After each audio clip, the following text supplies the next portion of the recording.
welcome to another Golden Age report. We're going to do an update today on the Russian BRICS Plus alliance. Not too many big changes here. We just have some countries here on the bottom of our chart that we're going to be going over. There is, however, some big breaking news on two of the superpowers on this side. So stay tuned for that. Let's start off talking about number 4 on our power rankings, India, who continues their pursuit to become a superpower. No developments as far as they're getting more involved in the war. However, they are looking to arm their BRICS partners. The big report today we have is the major weapons deal to Saudi Arabia. That's valued at $155 million, and that is an artillery systems they're ordering. India does continue to become more and more aligned. Next on our list we have Saudi Arabia at 20, strengthening their alliance as well, making a major deal with Beijing on their recent visit. They call it Mao. The Crown Prince's visit went much better than Germany's Scholz visit. They're going to be bringing in the Belt and Road Initiative to Saudi Arabia. It's China that'll be turning Saudi Arabia into the Crown Prince's dream. Next on our list is Iran, who we have ranked at 14. Their new news is that they have completed the development of a new hypersonic missile. This new news might have Ukraine and the West a bit concerned, as it is the biggest supplier to Russia during this conflict. Next, we just wanted to mention Pakistan, because they are ranked number 9.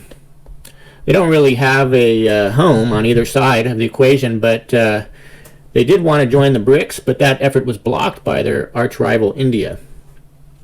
They've also been impacted by this massive flood and just have general instability in the country. Putin definitely wants them on their side, but the question is whether they can patch up their long-standing issues with India. Now we're going to look at some of the more alarming developments, and this is China at number 2. China has recently said it is ready for any war.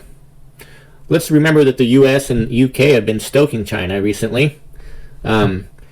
Talks before from China was about Taiwan, but this sounds like it could be much bigger than that. Are they talking about Russia and Ukraine or possible world war? China has switched to a wartime economy thanks to Grandma Nancy's visit out to Taiwan.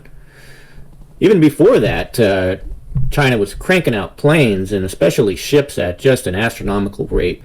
So finally, let's have a look over at Russia, who's at number 3. This is where the biggest news is coming from and could be positive for once. It looks like there could be potential negotiations going on between the US and Russia and signs of de-escalation. We're basing this on some of the remarks coming from Biden about negotiation was needed here. Also, surprisingly, upon the retreat from Kherson, NATO had mentioned not to underestimate Russia. So we also have that withdrawal from Kherson, and Putin's remarks about Kiev sounded like they were going to stop missile attacks as well. So these are all good signs. The other thing was this talk about EMPs. Possibly during those talks, Russia mentioned that they could start using these EMPs, which could be launched either short range via artillery, and also they could be loaded on a hypersonic missile, which the West has no defense against, and that would be complete devastation. Destroys all electronics and would really cripple whoever they targeted. So this could be done both in Ukraine and even on NATO countries.